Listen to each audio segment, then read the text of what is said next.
très importante pour notre vie spirituelle à propos de la bénédiction. Tutafundisha bintu ya muhimu kabisa juu ya maisha yetu ya kiroho kulinganisha na baraka.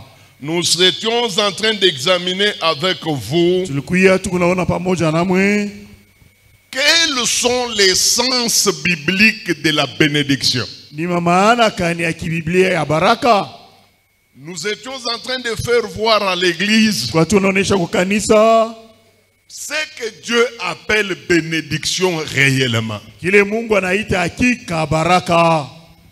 Nous avons dit d'abord Tulisema ya kwanza, la bénédiction c'est l'ensemble des paroles baraka ni bwingi ya misemo pleines d'énergie positive ile inakuya ya mzuri et de la puissance de Dieu uwezo ya Mungu capable d'influencer sérieusement la vie de quelqu'un en lui apportant le bonheur. ile inaweza kusaidia maisha kabisa ya mtu mkumuletea raha. Donc la bénédiction, ce ne sont pas d'abord ce que vous voyez avec les yeux.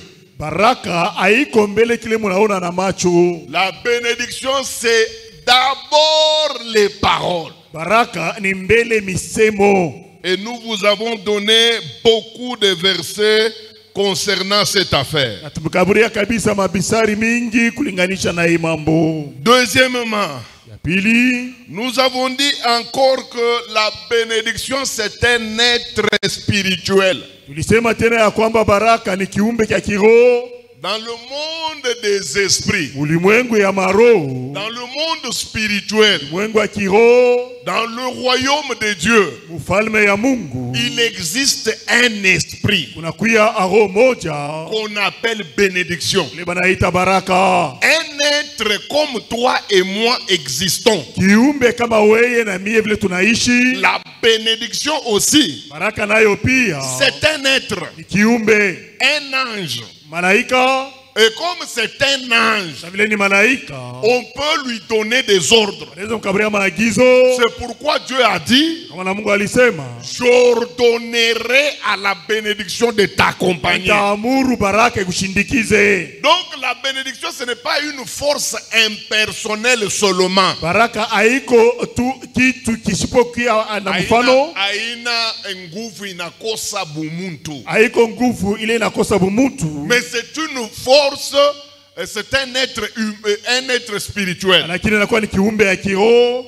Et puis 3, Ya tatu, nous avons vu avec vous tuliona pamoja na mwe que la bénédiction était le seul antidote de la malédiction. laana njo inakuwa kipinganisho kya baraka inakuwa kipinganisho kya laana. C'est que Dieu Kusema Mungu n'a qu'un seul antidote concernant la malédiction. eko paka na dawa moja tu kulinganisha na laana. Quand il s'agit de la malédiction, Kama ni laana, Dieu n'envoie qu'une seule chose Mungu anatumaka pa kitu moja pour changer les choses. cha kubadilisha vitu, Il envoie la bénédiction. anatuma baraka. Partout où il y a la malédiction, Kazi yote panakuwa laana, vous pouvez faire tout ce que vous voulez. unaweza kufanya wezekanayo, Vous pouvez pleurer, unaweza kulia, vous pouvez vous lamenter. unaweza kuririria, Mais l'unique solution pour enlever la malédiction dans la vie d'une personne jibu ile inaweza kutosha laana maisha ya mtu ou dans la vie d'une ville wala maisha ya muji ou dans la vie d'une église, wala maisha ya kanisa. l'unique antidote que Dieu réserve, Jibu ile Mungu anakaa chunga c'est la bénédiction. ni baraka. Partout où il y a la malédiction, Kazi yote panakuwa laana, si vous voulez qu'elle parte, kama unapenda itoke, invoquez la bénédiction. ita tu À baraka. partir du moment où la bénédiction descend, Wakati ile baraka inashuka, la malédiction est obligée de partir. laana inakazishwa kutoka. Ça, ce sont les 3 significations que nous avons vues jusque-là. Tuma maana tatu ile tuliona mpaka hapa. Aujourd'hui, je vais ajouter, Leo mitaongeza, et si j'ai le temps, on verra encore une autre notion concernant la bénédiction. kama nina wakati tutaona tena somo ingine kulinganisha na baraka. La bénédiction, c'est encore quoi? Baraka ni nini tena? À part les 3 définitions que je viens de vous donner, Inje ya maana tatu na mikaburia. la bénédiction signifie encore une autre chose. Baraka inasema tena kitu ingine. Quelle est cette chose-là? Ni kitu gani? Qu'on nous lise et nous allons découvrir ensemble. Batusome na tutavumbula pamoja. Puisque cette signification est un peu cachée. Hein? Juu maana inesha sa kufuchama. Pour découvrir ça, Juu ya kuivumbula, il faut lire avec beaucoup de minutie. inapaswa kusoma kabisa. C'est en lisant avec profondeur Ni kusoma na muketo kabisa. que vous allez découvrir le sens que je vais vous donner ici. Tutavumbula hii maana mimi napenda mipatia sasa hivi. La bénédiction, c'est quoi? Baraka ni nini? Ici, je ne vous parle pas de bénédiction du dictionnaire. Hapa mimi simuoneshe maana ya dictionary. Je ne vous parle pas de la bénédiction selon les humains. Mimi simuoneshe baraka kufuatana na batu. Ici, nous sommes dans la Bible. Hapa tuko ndani ya Biblia. Nous sommes en train de lire dans la Bible Tunasoma Biblia pour comprendre la bénédiction. juu ya kuelewa baraka. Alors la Bible a d'autres façons de présenter la bénédiction Baraka iko na namna ingine ya kuonesha, Biblia na namna ingine ya kuonesha baraka qui n'est pas la même que les humains. ile haiko pamoja na ya watu. Alors découvrons le 4e sens. Tuvumbule maana ya ini. Hein? Découvrons Tuvumbule le 4e sens de la bénédiction. maana ya ine ya baraka. Qu'on nous lise. Batusome Nombre. Hesabu. Nombre. Aïna Esaou Banduku. Esabu. Oh, oui, Esabu. Moi j'ai entendu comme Esaou. Hesabu. Nombre chapitre 6. Hesabu sura ya 6. Nombre chapitre 6. Hesabu sura ya 6.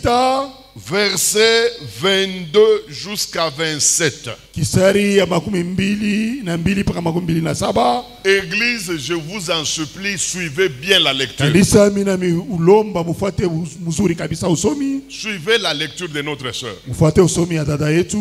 Nombre chapitre 6, le verset 22 à 27, nous lisons pour la gloire du Seigneur. Ouais. Amen. L'Éternel parla à Moïse et dit, parle à Aaron et à ses fils et dit, vous bénirez ainsi les enfants d'Israël, vous leur direz, que l'Éternel te bénisse, qu'il te garde, que l'Éternel fasse luire sa face sur toi, qu'il t'accorde sa grâce, que l'Éternel tourne sa face vers toi, qu'il te donne la paix.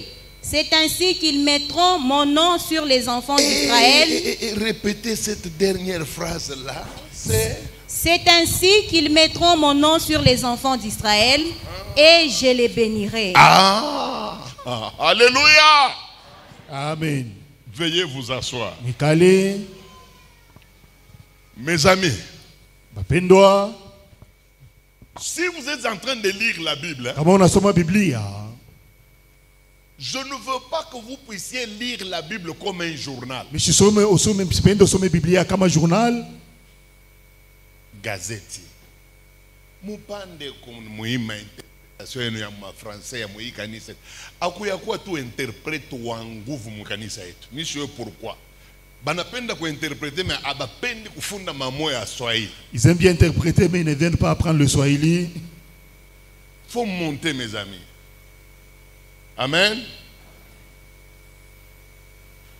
Si vous lisez la Bible, Kama unasoma Biblia, évitez de la lire ordinairement. mwepuke kuisoma sawa.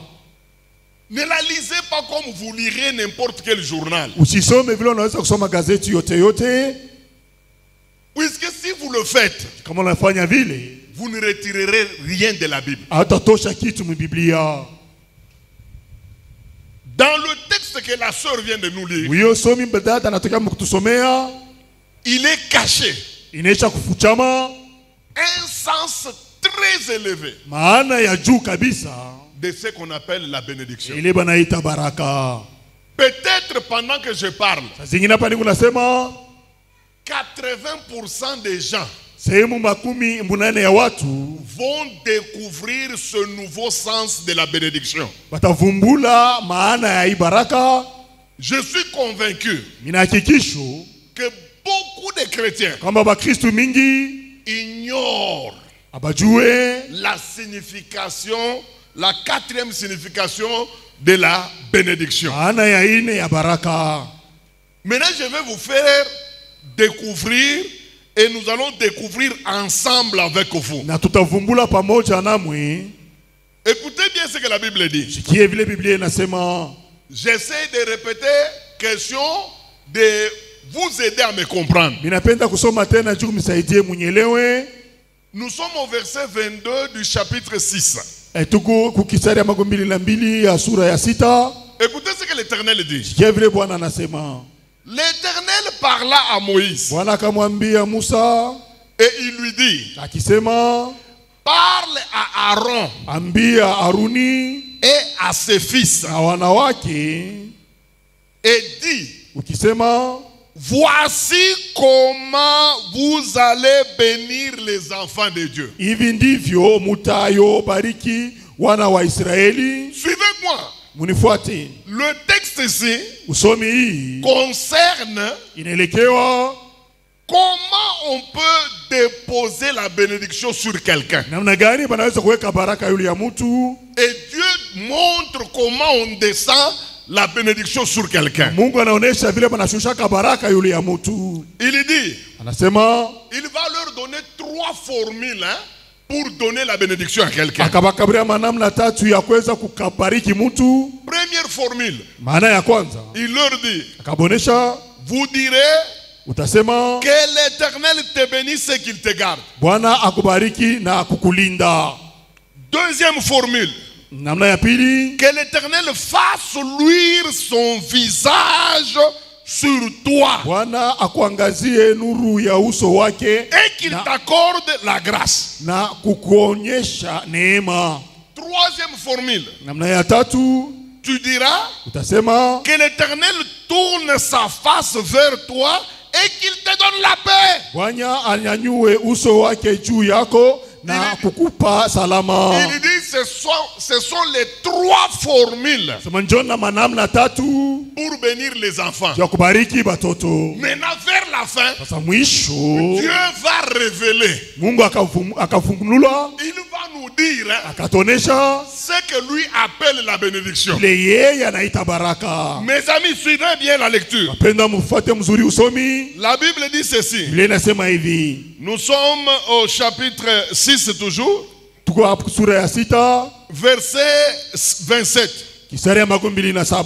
C'est ainsi qu'ils mettront mon nom sur les enfants d'Israël. Ndivyo wataoviweka jina langu juu ya wana wa Israeli. Donc la bénédiction c'est quoi? Baraka ni nini? La bénédiction Baraka c'est déposer le nom de Dieu sur quelqu'un. ni kuweka jina ya Mungu yule ya mutu. La bénédiction c'est quoi? Baraka ni nini? C'est déposer Dieu dans ta marchandise. Ni kuweka Mungu ndani ya biashara yako. La bénédiction c'est quoi? Baraka ni nini? C'est déposer Dieu dans ton mariage. Kuweka Mungu ndani ya ndoa yako. Beaucoup de gens ne savent pas que Batu bengi abayo ya kwamba bénir bariki c'est déposer Dieu sur.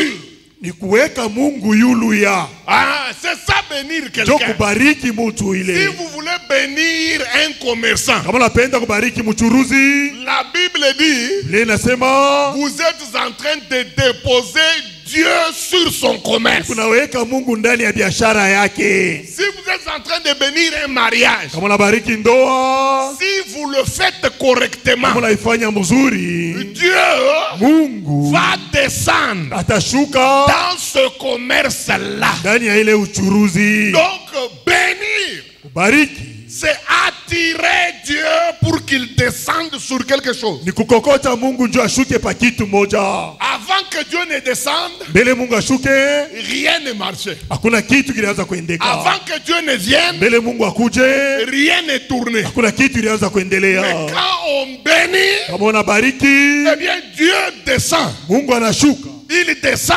Anashuka, là où on a béni. anashuka pale baribariki. Puisqu'il a dit ceci. Ndio anasema hivi. Vous allez dire aux enfants d'Israël. Utaonesha watoto wa Israeli 3 formules. maana 3. Que l'Éternel te bénisse et qu'il te garde. Kwa milele akubariki na akulinde. 2. Ya pili. Que l'Éternel fasse luire sa face sur ton visage. Kwa milele angaze uso wake yulu yako. Vous savez pourquoi Dieu a dit ça? C'est puisque Pamauso banatupakalaka binti. C'est parce qu'on nous met des choses sur nos visages. Kuko bantu mbasha bapakala bishololo. Il y a des gens qui ont des trucs sales. Il a des choses qu'on lui a placées. Et qu'on habite à chaque Dieu met une formule là-dedans, il dit que l'Éternel fasse luire sa face sur ton visage. Et puis la 3e formule, il dit que l'Éternel Dieu te bénisse et qu'il t'accorde sa paix. Et il termine en disant, en faisant cela, vous allez déposer le nom de l'Éternel sur mes enfants. N'avez-vous jamais vu quelqu'un qui a de belles recettes pour les beignets? En termes de qualité, c'est elle qui a des plus bons beignets du quartier. Mais quand elle présente ses beignets devant la maison sur une table, alors que les beignets sont soigneusement bien protégés, et on les a fait dans des conditions hygiéniques maximales. Mais curieusement, les gens sont en train de passer. Et ils vont acheter des beignets de mauvaise qualité. Des beignets mal préparés. Mais celui-ci qui a des beignets bien faits, bien cuits, personne ne passe par là. Vous connaissez le problème, c'est quoi? Bien que les beignets ont été bien faits, Dieu n'est jamais descendu dans ça. C'est pourquoi vous allez voir le soir, la maman demande,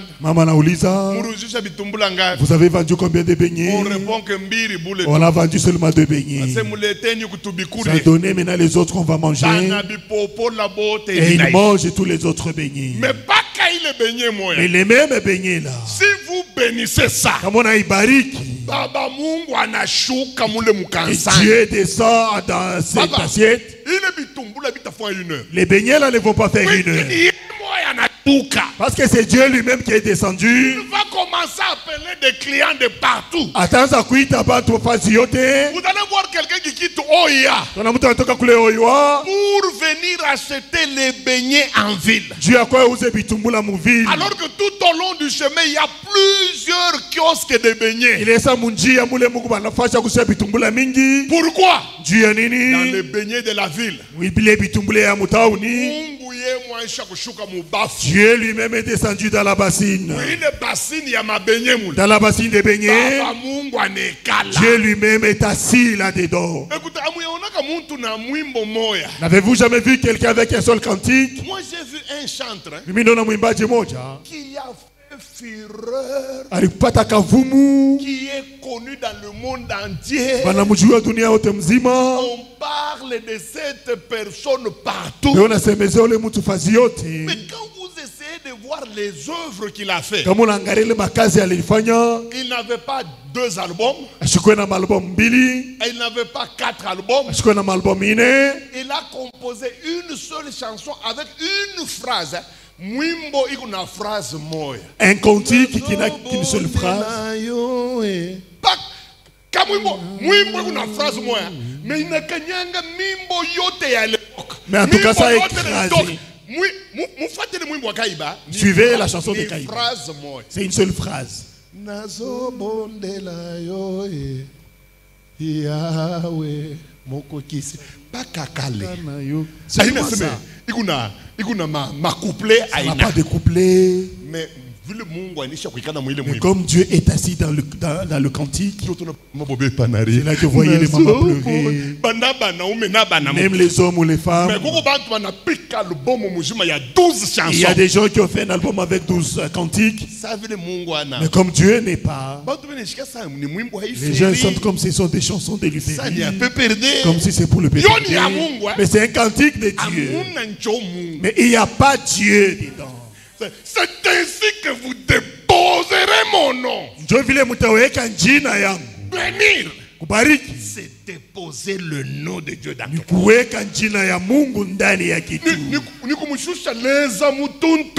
C'est faire descendre Dieu. Être béni, ce n'est pas seulement s'habiller. Être béni, c'est recevoir Dieu. Voyez dans. Pourquoi est-ce que les clients n'entrent pas? C'est parce qu'on vous a mis autre chose dedans. Vous ne voyez rien avec les yeux. Il y a un papa qu'on a mis dedans, un papa des ténèbres, qui n'est pas visible à l'œil nu. C'est lui qui chasse tous les clients. Mais les jours où on va vous bénir et que Dieu entre, et que ce papa l'a fui, tu verras comment est-ce que les clients vont affluer. Vous tous qui vendez, acceptez qu'on vous bénisse et que Dieu entre dans vos commerces. Je vous le dis. Différence entre makanisa, entre les églises, ce ne sont pas les constructions. Différence entre makanisa, la différence entre les églises, ce ne sont même pas les écrans que nous avons mis.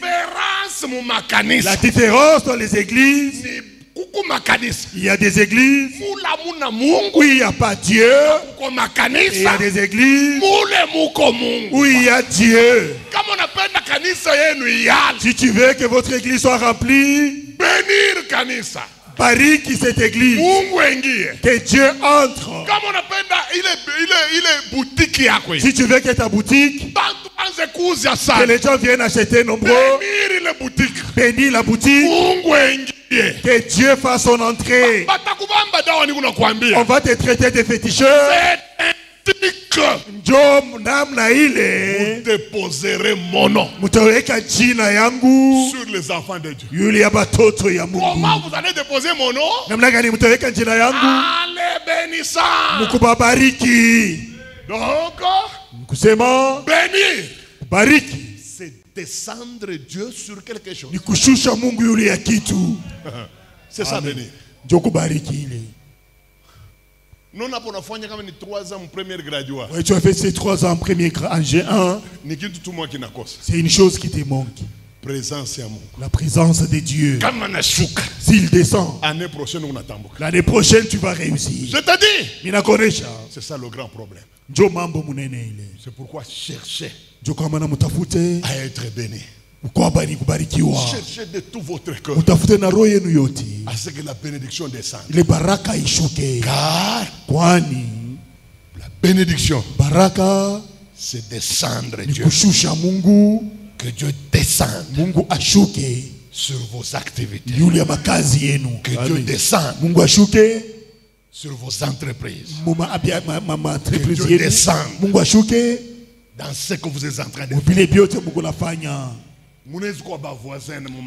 Vous pouvez être voisin dans les champs. Lui, celui-ci fait 100 hectares. Toi, tu fais seulement 2 hectares. Mais à la récolte, celui descend. Il sort comme il est entré.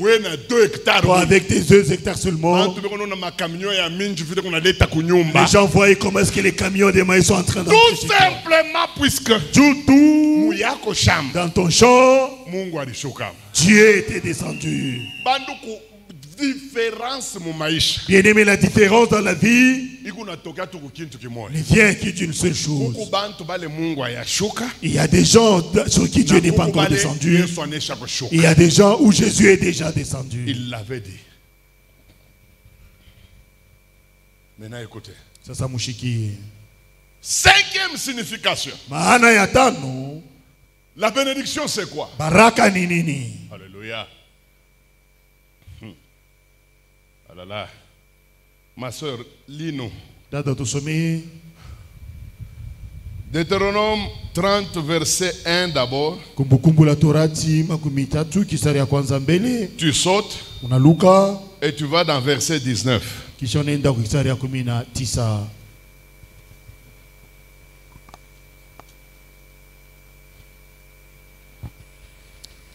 Donnez-lui le son. Deutéronome chapitre 30, le verset 19. Uh-huh. J'en prends aujourd'hui à témoin contre vous le ciel et la terre. Uh-huh. J'ai mis devant toi la vie et la mort. J'ai mis devant toi quoi? La vie et la mort. La vie et la mort et puis? La bénédiction et la bénédiction et la malédiction. Et la malédiction. Et puis Dieu dit quoi? Choisis la vie afin que tu vives. Choisis la vie afin que tu vives. Toi et ta postérité. Voilà. Verset 19. C'était 19. 1 maintenant. Deutéronome chapitre 30, le verset 1er.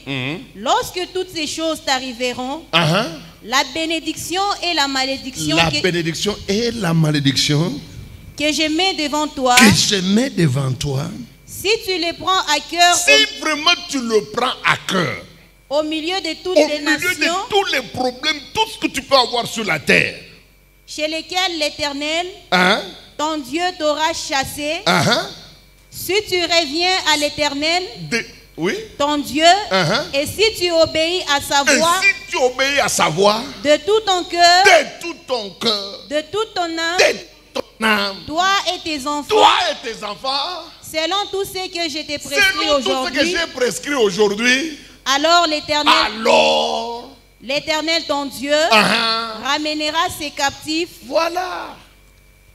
Il y a maintenant toute une liste de conséquences qui vont suivre. Mais toi, mes amis, la bénédiction, c'est quoi? Baraka ni nini? Là, c'est la 5e signification. Ini maana ya tano. Nous l'avons déjà expliqué quand on parlait de la malédiction. Mais ici, comme nous sommes dans le chapitre de la bénédiction, nous sommes obligés de rappeler cela.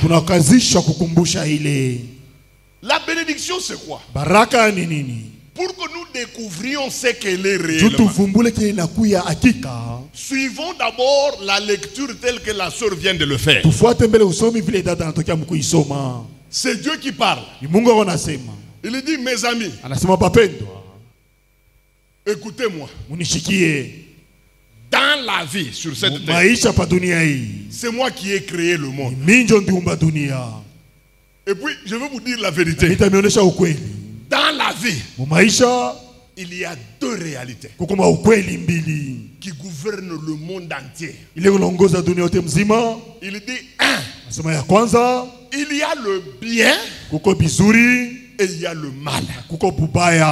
Il ajoute encore. Il dit, il y a la bénédiction, il y a la malédiction.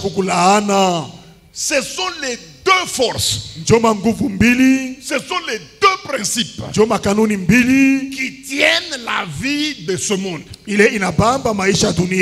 Personne ne peut échapper au mal ou au bien. Personne ne peut échapper à la malédiction ou à la bénédiction. Maintenant, Dieu dit ceci. Cependant, si tu veux réussir, si tu veux que ta vie marche bien, je te conseille de choisir le bien et la bénédiction. Et Dieu dit, si tu choisis le bien et la bénédiction, voici les choses qui vont commencer à t'accompagner sur la terre. Je bénirai les entrailles. tabariki batoto yako. 2.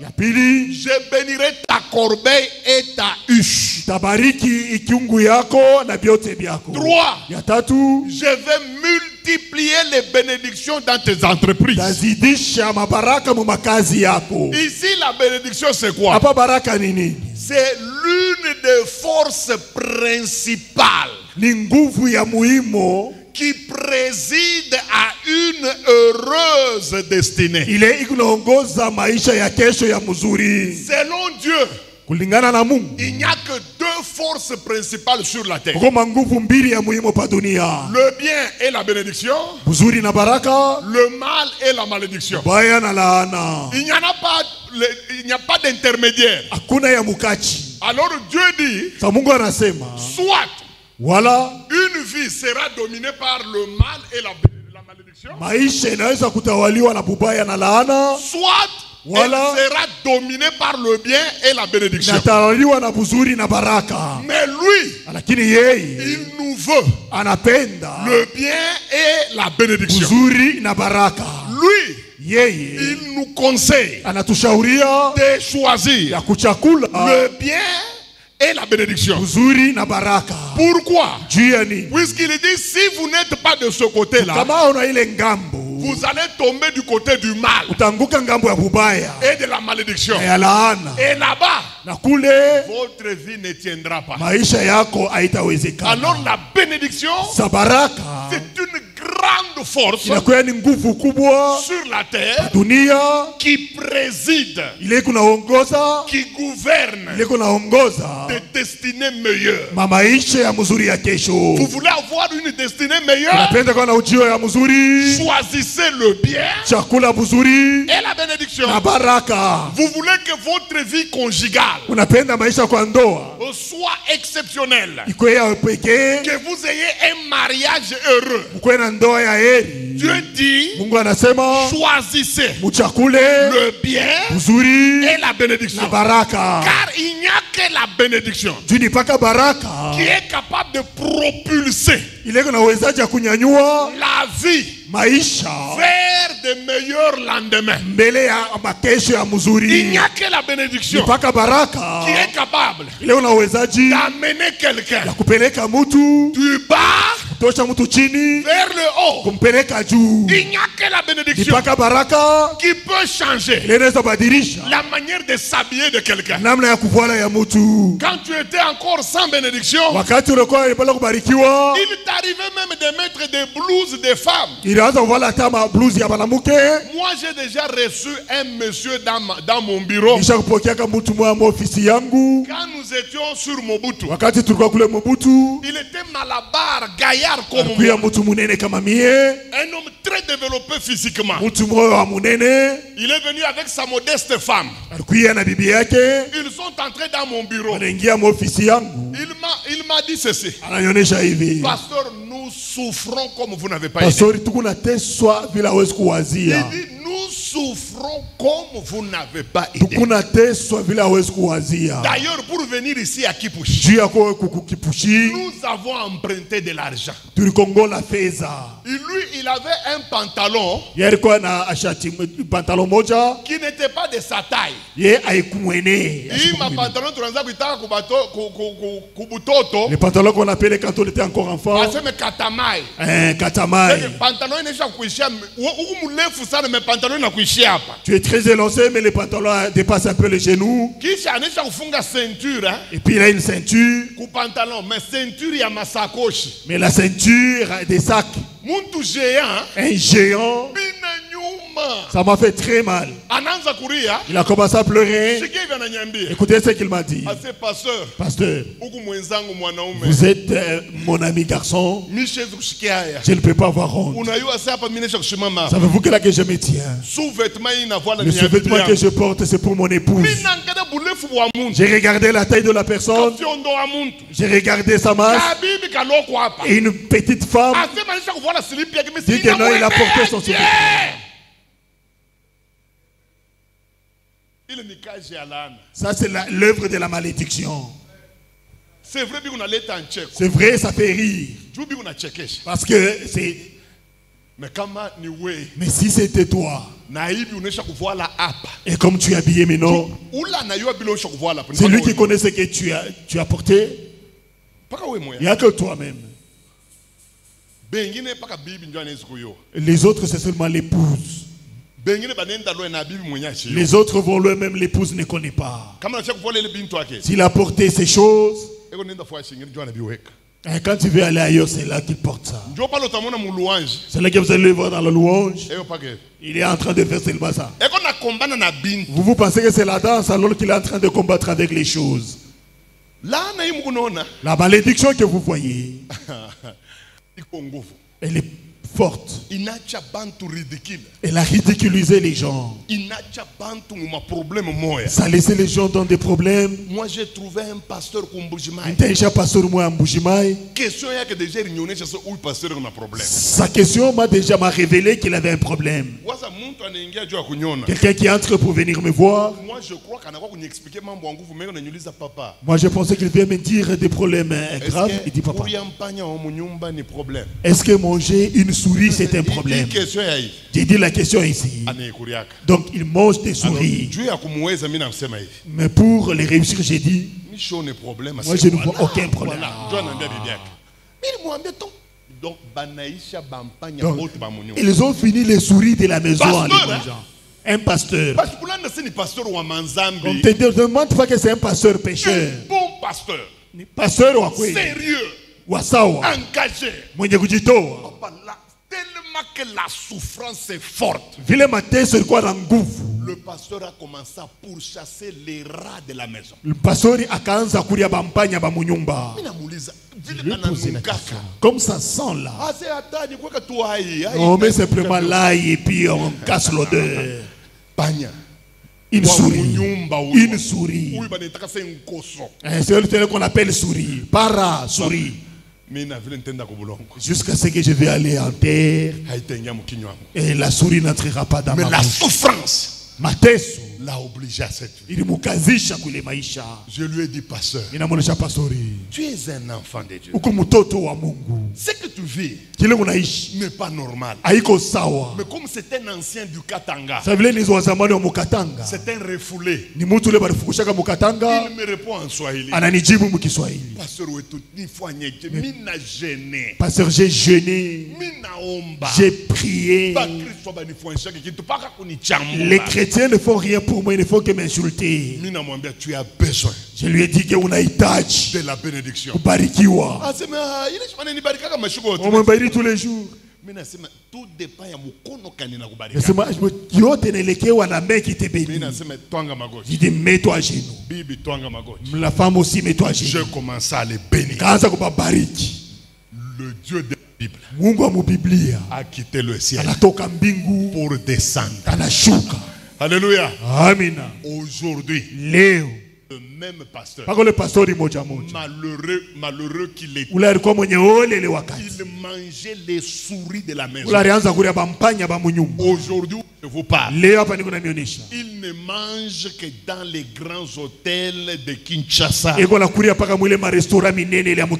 des voyages. Il a même construit une maison. Je lui ai dit, il fallait choisir entre la malédiction et la bénédiction. Mais toi tu étais trop attaché à la malédiction. Il me dit, mais pasteur, pour que quelqu'un m'ouvre l'intelligence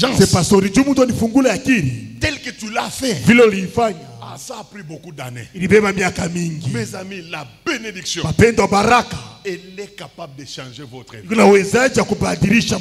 Et sur cette terre, il n'y a que deux forces. Il n'y a que deux forces. C'est comme même l'enrichissement, la prospérité. Il n'y a que deux forces. Si vous voulez prospérer sur la terre, il n'y a que deux possibilités. Soit vous cherchez le fétiche, et là le diable vous donnera. Les gens pensent que le diable ne fait rien. Vous vous trompez. Vous vous trompez. Moi j'ai vu un magicien à l'époque On l'appelait diable motokolo. Mes amis, c'était la première fois dans ma vie de voir quelqu'un qui prend un couteau et qui coupe sa femme en deux. Nous sommes à Kolwezi, au théâtre de verdure de la Gécamine, plein à craquer. Mes amis, on a pris le tronc de la femme. On a mis là-bas. On a pris les membres inférieurs. Il n'y avait pas d'effusion de sang. Et diable motokolo, il parlait à sa femme tout en ayant les membres supérieurs et inférieurs séparés. Et cette femme répondait. Nous avons vu la puissance du diable avec les yeux. Cet homme-là a commencé à sortir de l'argent, des billets et des billets. Et il jetait. Les gens prenaient. Mais moi j'ai eu peur. Comment quelqu'un qui n'a pas travaillé, qui n'a rien fait, mais il est capable de sortir de l'argent qui vient de nulle part? Les gens ont mangé ça. Le diable motokolo là, à l'époque, il avait des maisons en ville. Le diable donne de l'argent qu'on vous donne. Souvenez-vous de ce qu'il avait dit à Jésus. Qu'est-ce qu'il avait dit à Jésus? Prosterne-toi devant moi. Si tu te prosternes, moi, Satan, je suis capable de te donner toute cette richesse avec sa gloire. Et écoutez ce qu'il a dit. Ça m'a été donné et je donne à qui je veux. Il y a une autre façon d'avoir de l'argent. C'est d'aller chez le diable. Il va te donner ça. Tu seras puissant. Mais avant que tu ne meurs, comme le diable ne donne rien pour rien, il va d'abord récupérer tout ce qu'il t'a donné. Deux, il prendra même ce qui ne t'appartenait pas. Trois, il va même s'attaquer à ta famille après ta mort. Regardez les enfants des anciens cadres de la Gécamine, dont les parents ont utilisé des fétiches pour devenir cadres.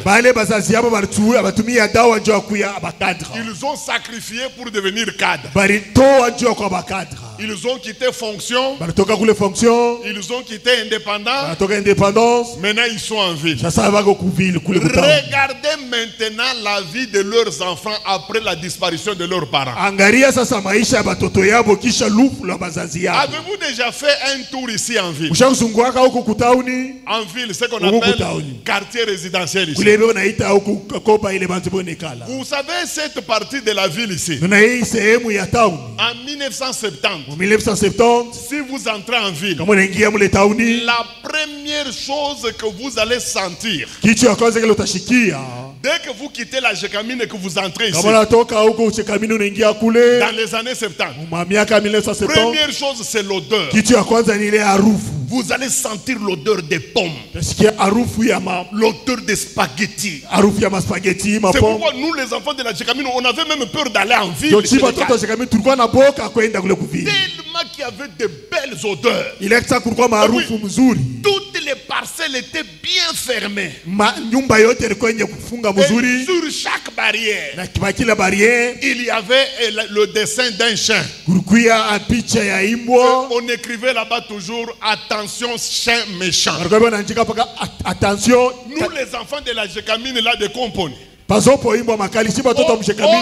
même peur d'approcher accrocher les parcelles des cadres. Ya kuchofea ile manyumba ba cadre. À cause de cette mention, attention chien méchant. Ile maandiko pazopo imbwa makali. Il y avait de bonnes odeurs. Kuya maarufu mzuri. Puisque les cadres avaient ce qu'on appelait ravitaillement à l'époque. Juba cadre walikuwa na ile sema ravitaillement. On leur donnait tout. Banaanza bakaburia biote. Des pommes, des fraises. La ville sentait bien. Mais regardez aujourd'hui la manière dont la Gécamine les a abandonnés. Tu entres en ville. La parcelle. Sur toute la parcelle. Au lieu de chez méchant, c'est écrit Munkoyo Iko. Na loli. Et les lolis. Et l'autre ajoute et même ses racines. Vous qui avez touché les fétiches, voyez là que vous avez fini. Les enfants des cadres n'ont pas étudié. Ils ont étudié, ils sont devenus swahiliphones plus que nous de la cité. Et l'enfant d'un directeur de siège qui dit à sa maman, maman, mamboza, il est quoi? C'est quoi? Les fétiches des parents. Toucher aux fétiches, tu vas finir. Tout celui qui a des fétiches ici. Confesse et donne ces fétiches-là. Même si c'est des fétiches pour la protection. Enlève ces fétiches-là, ça va te tuer. Même si c'est pour le lukunga des enfants. Enlève, ça va te tuer. Mais nous n'avons pas seulement les fétiches.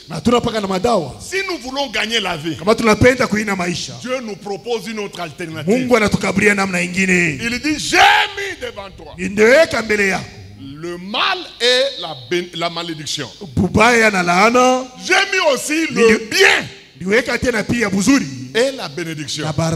Si vous ne voulez pas toucher aux fétiches, alors la seule chose qui vous reste, c'est d'aller du côté de Dieu, où vous allez chercher la bénédiction.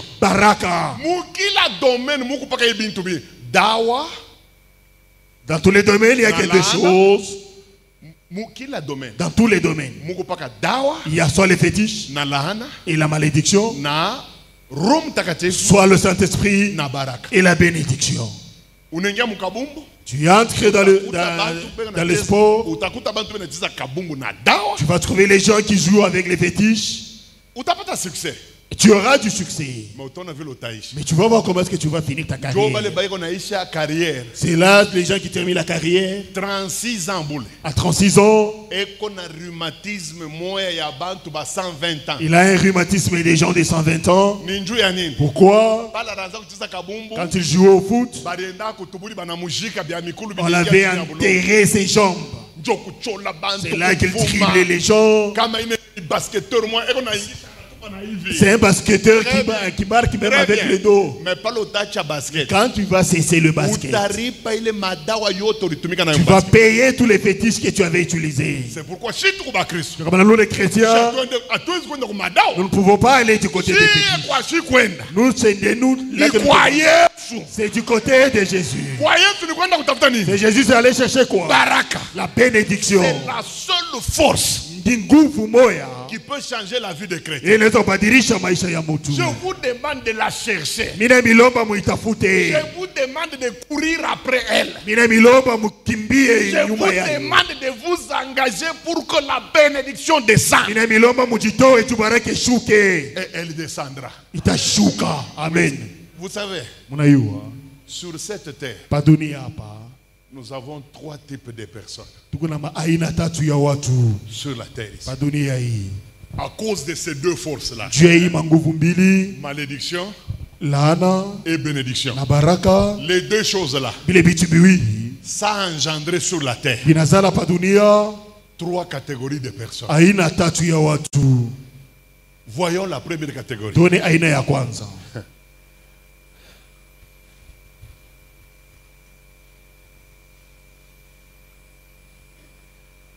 Nombre. Esabu. 23, makumi mbili na tatu 24 à 25. Kisara makumi mbili na ine mpaka makumi mbili na tano. Je répète encore pour ceux-là qui écrivent. Nasema tena kwa vile kunaandika, à cause de la réalité njuu ya ukweli de ces deux forces, ya hii nguvu mbili, la bénédiction et la malédiction. baraka na laana, Ces deux forces-là ile nguvu mbili sont à la base, inakuya à la naissance ya kutokea de trois catégories de personnes sur la kwa terre. aina tatu ya watu pa dunia. Donc, selon qu'il s'agit de la bénédiction ou de la malédiction, Kufuatana vile alinganisha baraka wala laana, nous avons trois catégories de personnes sur la terre. tunakuwa na aina tatu ya watu pa dunia. Première catégorie. Aina ya kwanza, Maman, lis-nous. na tusomee Nombre chapitre 23, Uh-huh. le verset 24 à 25. Uh-huh. C'est un peuple qui s'élève comme une lionne Uh-huh. et qui se dresse comme un lion. Il ne se couche point jusqu'à ce qu'il ait dévoré la proie et qu'il ait bu le sang des blessés. Voilà. Balak dit à Balaam, Maintenant, écoutez ce que Balak va dire. shikia vile baraka ne le tasema, maudis pas, Ne les maudis pas, mais du moins ne les bénis pas. mais aussi ne les bénis pas. Ce verset, hii kisari, papa, où est Konami? Ce verset hii ici kisari nous renseigne inatufundisha qu'il y a une catégorie de gens kuna kuya aina moja ya watu qui sont banakuya ni bénis abana benye kubarikiwa ni maudits. wala benye kulaaniwa. C'est la première catégorie. Njo aina ya kwanza. C'est Balak qui dit ça, c'est pas moi. Ni Balaka anasema iko mie. Balak dit, Balaka anasema, Balaam. Balama anasema, Non, Balak dit à Balaam. Balak anamonesha Balamu, Il lui dit ceci. anamonesha hivi, Je t'ai appelé mindi kuita pour que tu le maudisses. tu balaani Bon, comme tu ne veux pas, savila upendi, alors je te suggère une chose. mina kuonesha kitu moja, Ne les maudis pas, ne les ushibalani bénis pas. kisha ushibabariki. Je ne veux pas les deux. Mishipende bile biwili. Si comme toi tu as refusé de les maudire, Savila katala kubalaani, puisque tu dis que tu unasema Dieu t'a défendu, Mungu anakukataza. mais du moins, Sasa ne les bénis pas. ushibabariki. C'est la première catégorie des gens sur la terre. Aina ya kwanza ya watu pa dunia, Des gens qui ne sont ni bénis, bantu bale beko abana benye kubarikiwa, ni maudits. abana benye kulaaniwa. Donc, le diable Diabolo ne les a pas maudits. ashibalaani, Dieu Mungu ne les a pas bénis. ashibabariki. C'est la première catégorie des gens qui Jo sont sur la terre. aina ya kwanza ya watu pa dunia, Les ni bénis ni maudits, bale abana ni benye kubarikiwa ni benye kulaaniwa, ils ont un problème sérieux dans leur vie. beko na mambo munene kabisa mu maisha yabo. Suivez-moi très bien. Munifuate mzuri. Les ni bénis Bale abana ni benye kubarikiwa ni maudits. ni benye kulaaniwa. C'est vrai, tu peux penser qu'ils sont bien. Hakika unaweza waza sema beko mzuri. Beaucoup de gens pensent qu'ils sont bien, Batu mingi banaweza waza sema beko mzuri, puisque du moins il n'y a pas la malédiction dans leur vie. jumu maisha yabo hamuna laana. Non, Hapana, ce sont des malheureux. ni batu benye ole. Je vais vous dire pourquoi ils sont malheureux. Nitameonyesha njoo ni beko benye ole. C'est puisqu'ils ont échappé Ni juu berepuka aux deux principes gouvernant la terre. ile makanuni mbili unaongoza dunia Selon Dieu, kulinganisha na Mungu. il n'y a que deux principes vitaux Ni paka manguvu mbili njo ya muhimu qui dirigent la terre. ile unaongoza dunia, Soit wala c'est la bénédiction, baraka soit wala c'est la ni malédiction. laana.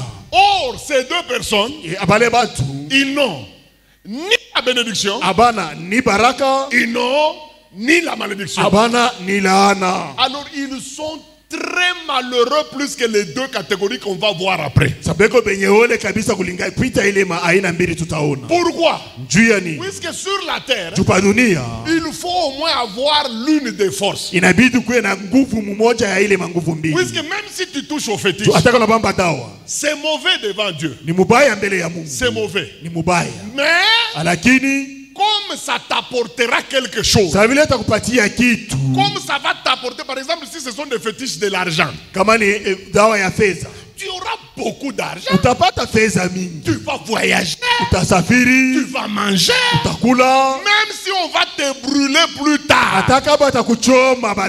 au moins du moins sur la terre. Ah non, sur la terre tu es bien. Regardez la plupart des chefs d'État d'Afrique. Beaucoup iront en enfer. Ça je ne refuse pas. Beaucoup iront en enfer à cause des mauvaises choses qu'ils font. Je ne dis pas que tous, hein.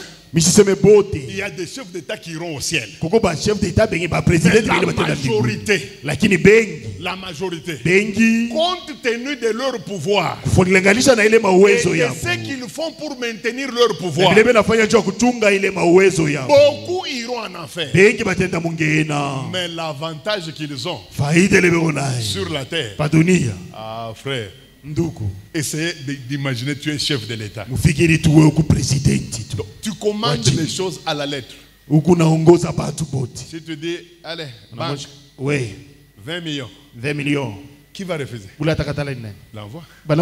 Si tu dis au PDG de l'aviation, envoie-moi un avion. Pendant que tu es à Moba, ça vient. Ce sont des privilèges. Mais celui qui n'est ni maudit, ni béni, ne peut pas vivre ça. Il est malheureux au carré. Puisqu'il n'a ni bénédiction, il n'a ni malédiction. Deuxième chose, les ni bénis ni maudits, ils vivent de leurs efforts. Les efforts personnels. Figure-toi la force humaine. Est-ce que tu vas tenir avec devant Satan? Ta propre force, ta force humaine. Tu n'as pas la force de Dieu. Tu n'as pas la force de Satan. Tu n'as que la force naturelle avec laquelle Dieu t'a créé. Mais tu partages un bureau avec un occultiste qui invoque Satan et Satan lui répond. Toi, tu n'as que ta force naturelle. Il va te terrasser. C'est là que vous allez au marché.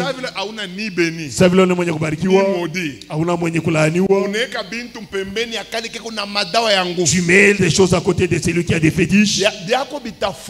Pour toi, ça va faner. Parce que tu vas avec la force humaine. C'est là que tu es obligé au marché.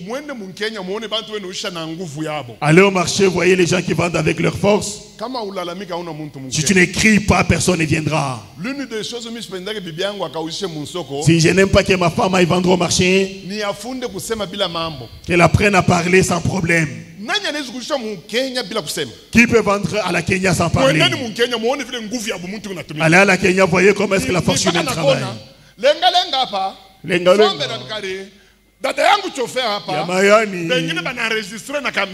Les autres ont même enregistré dans les mégaphones.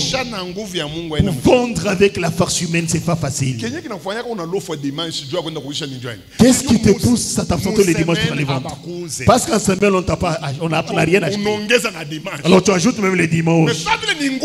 Comme c'est la force humaine, les gens ne font que te saluer. Oh. Vieux Blanchard, comment? Au vieux Blanchard, vous allez bien? Tous les clients t'appellent vieux. Mais ils t'appellent seulement vieux, mais ils n'achètent pas chez toi. Petit wangu. Petit wangu. C'est comment? Ainsi va le Congo. Je vis le Congo, on a une dambelle. Toi,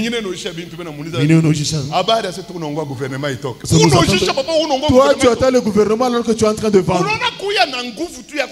Avoir seulement la force humaine. C'est là qu'il faut être béni. Amen.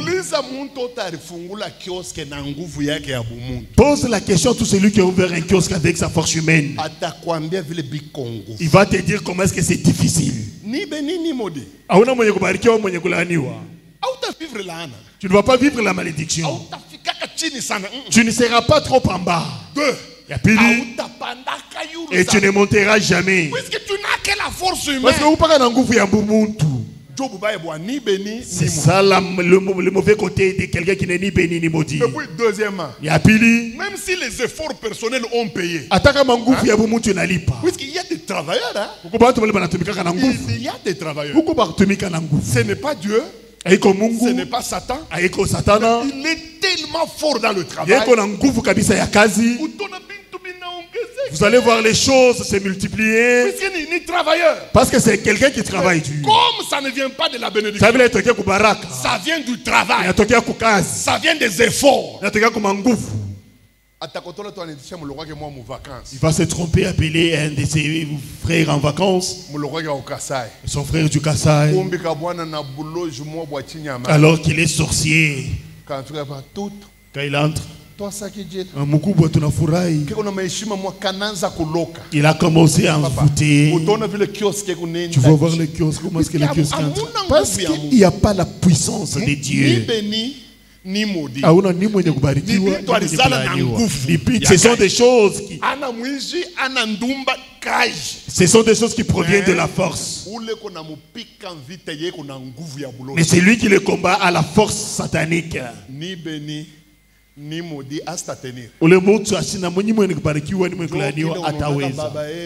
C'est là que vous voyez votre père. En 1975, il avait beaucoup d'argent. On l'appelait Wanguvu Yote. Dans votre maison, là qu'on avait même écrit la mention tout puissant. Regardez maintenant aujourd'hui, votre père est déjà décédé. Tous les magasins ont fermé. Pourquoi? Il n'était parce que ni béni ni maudit. Voilà, il a travaillé avec sa propre force. Il s'est trompé d'appeler ses frères du village. Regardez depuis qu'ils sont arrivés. Ils ont séché la maison.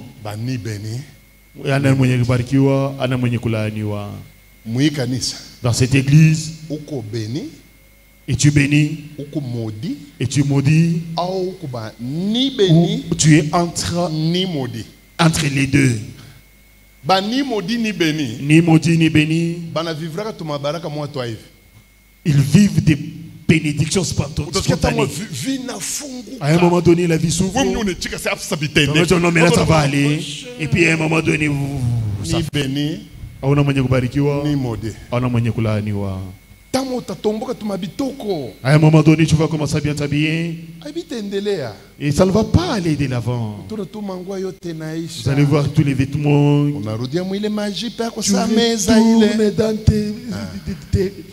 tes jupes qui sont comme des tables. Et les autres, quand toi tu passes, la jupe reste derrière. Ni béni ni maudit. Selon ma saison. Et ils vivent les saisons. Il peut à 85. Ils peuvent avoir la renommée de 82 à 85.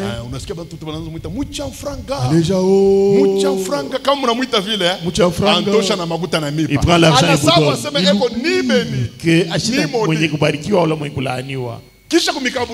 après vous avoir donné, après la saison, vous voyez l'arbre d'argent.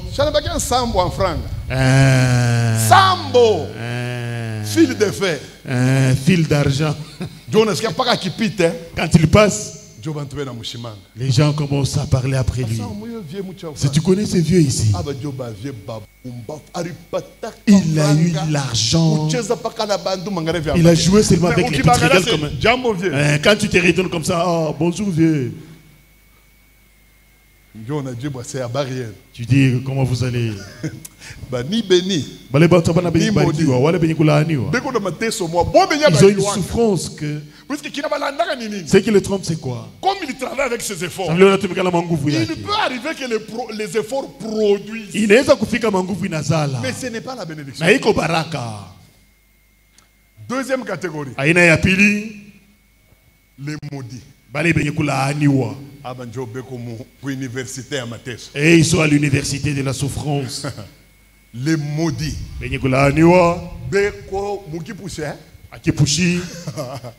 Monsieur, Mungu donne un pourcentage. Il y a que Dieu qui connaît leur pourcentage. Les maudits. Ils peuvent être même 80%. Et ils sont dans toutes les catégories. Dans les gros, dans les jeunes. Il a 2 ans, mais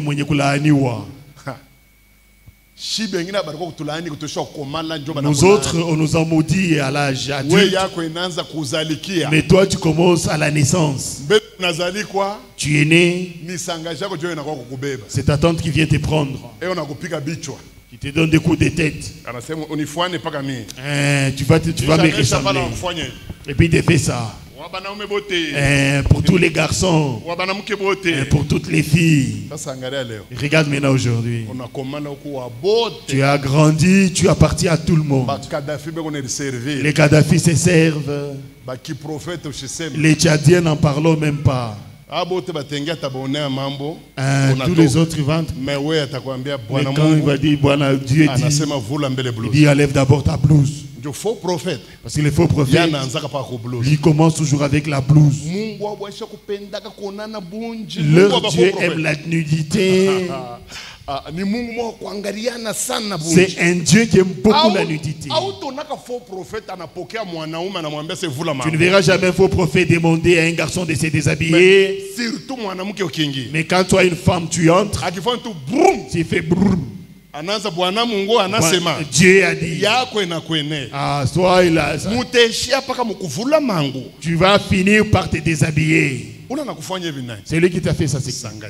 C'est ta tante. Ma soeur, regarde ta vie. Et tu maudis. Et tu bénis. À partir de la semaine prochaine, à partir de cette semaine, je vais te donner 3 signes. Il y a toute personne maudite. Même s'il est pasteur, mais dans sa vie il y a la malédiction. Tu verras ça par quoi? Même si c'est un chanteur de grande renommée, mais s'il est maudit, vous allez voir les 3 signes que je vais vous donner. Ce sont des signes qui font souffrir tous ceux qui sont maudits. Ça ne touche. Ce n'est ni pour les mariés ni pour les célibataires. Ça c'est la malédiction. Si ça te touche, ça va produire les 3 signes que je vais vous montrer. Mais c'est des choses qui font souffrir beaucoup les gens. Il y a des médecins maudits. Ne pensez pas que pour être maudit, il faut n'être pas passé sur le banc de l'école. Même des avocats,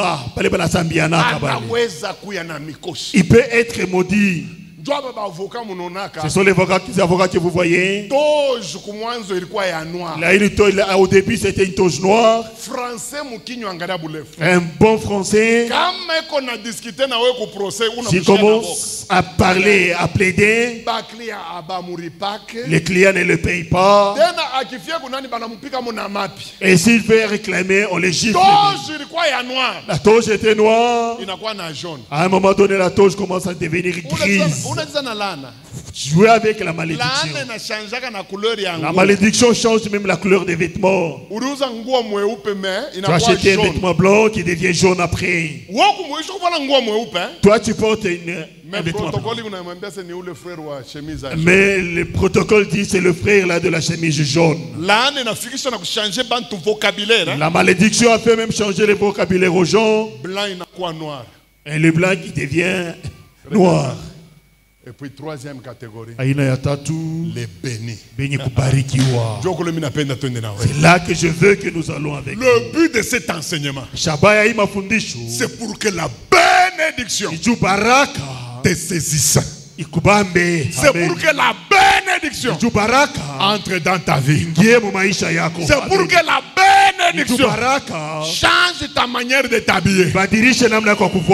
Amen. Écoutez ce que la Bible dit à à propos de personnes bénies. Deutéronome chapitre 28. Chapitre 28. Versets 2 à 5. Que Dieu bénisse les gens dans cette église. Que le Seigneur se souvienne des jeunes filles qui sont dans cette église. Cette année, qu'il vous accorde la bénédiction d'être mariés. Vous serez mariés. Tout ce qu'on a fait sur vous, Jésus va détruire cela. Écoutez. Deutéronome chapitre 28, le verset 1 à 5. Si tu obéis à la voix de l'Éternel, ton Dieu, en observant et en mettant en pratique tous ces commandements, tout ce que je vous ai recommandé, tous ces commandements que je t'ai prescrits aujourd'hui, l'Éternel ton Dieu fera quoi? Te donnera la supériorité sur toutes les nations de la terre. Alléluia. Amen. Toute personne bénie aura la supériorité sur ses ennemis. Continuez. Voici toutes les bénédictions qui se répandront sur toi. Voici toutes les bénédictions qui vont se répandre sur toi. Mais quelles sont ces bénédictions? Et qui seront ton partage. Quelles sont ces bénédictions? Lorsque tu obéiras à la voix de l'Éternel ton Dieu, commence déjà avec les bénédictions. Tu seras béni, tu seras béni dans la ville et tu seras béni dans les champs.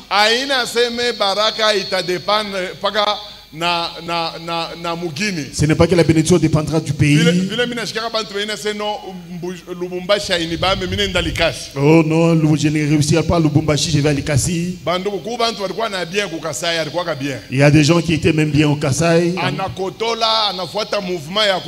Il s'est trompé suivant le mouvement de venir au Katanga. Aujourd'hui au Katanga, il a fait 5 ans sans connaître le Swahili. Quelle malédiction, 5 ans sans connaître la langue. C'est ça la première malédiction. Tu es incapable de parler en Swahili.